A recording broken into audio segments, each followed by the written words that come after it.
Okay, so we have a question here. Write a polynomial of degree 4 having integer coefficients and roots 3, -2, 1, and negative square root of 5. So before we start answering that question, let's just go over some definitions first. So what does it mean? What do they mean by degree of a polynomial? Well, the degree of a polynomial is the largest exponent of a variable in a given function. So what does that mean? If I'm here and I have the function f of x equals 2x to the 4th plus x to the 3rd plus 7x plus 9. The degree of this function is the highest number exponent I see. So here I have an exponent of 4, here I have an exponent of 3, and here I have an exponent of 1. It's an invisible one. So what's the largest exponent I see? 4. So that means the degree of this polynomial, f of x, is 4. How about this guy down here, h of x? H of x is equal to this whole mess.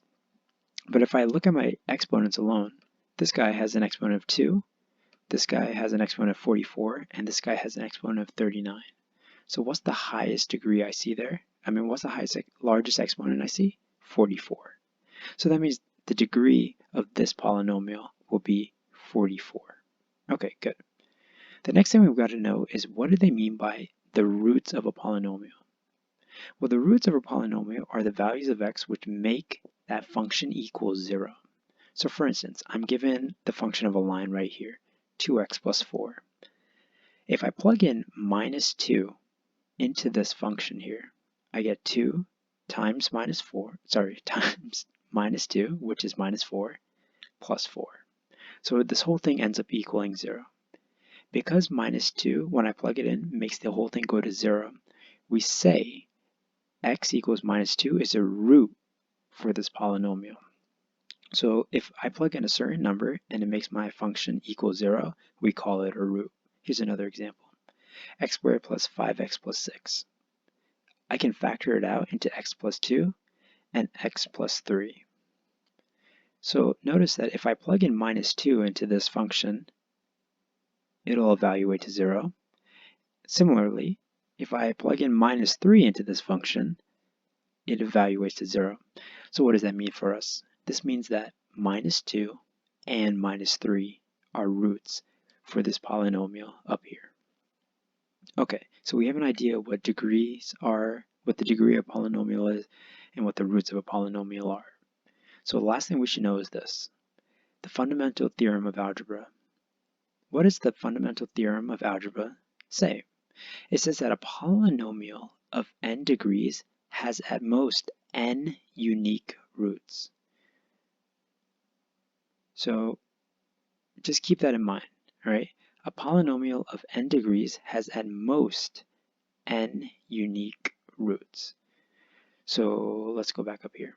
So if I come up here, see, we said the degree of this guy is 4. That means there are at most 4 numbers that I can plug in, unique numbers, that I can plug in for x that will make this guy equal 0.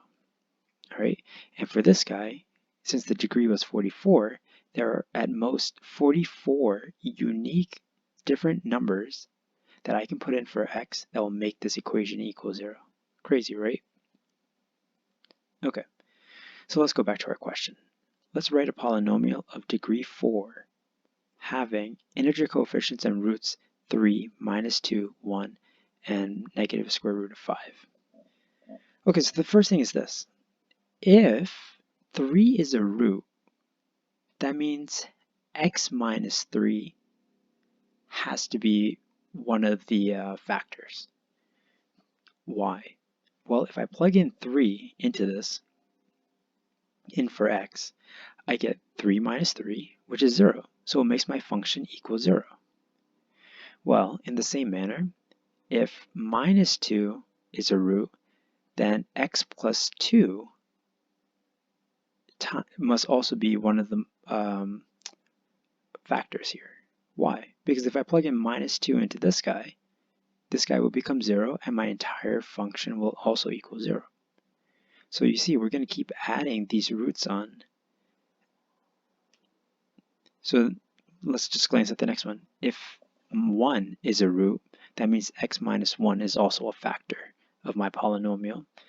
And if minus, that should be a minus, and if minus square root of 5 is a root, then x plus square root of 5 is a factor. Why? Because if I plug in negative square root of 5 into this guy, this term turns to 0, right? This whole term turns to 0, and that means the whole thing turns to 0 as well. So most of the time, your instructors will ask you to just leave it like this. And in the rare case that they don't want you to leave it like this, what you have to do is you have to just multiply all of these monomials together. So unfortunately, that's a very hard task. But one strategy you could do is you can multiply 2 of them at a time. So I made these 2 green and I made these 2 red. I multiplied the 2 greens together and then I multiplied the 2 reds together. And I got these 2 quadratics. And then the last step you'll have to do is you'll have to multiply these guys together. And how do you go about multiplying all of these polynomials? Well, you got a FOIL, right? Don't forget your FOIL. Our basics always come back. Honestly, the question asks for integer coefficients, and square root of 5 is not an integer, so they're probably not going to ask you to go all the way this far. So they probably might just ask you to stop right here. And this is good, because this polynomial right here does have degree 4, right? As you can see, when you multiply through, the highest degree right here is 4, so this polynomial has a degree 4.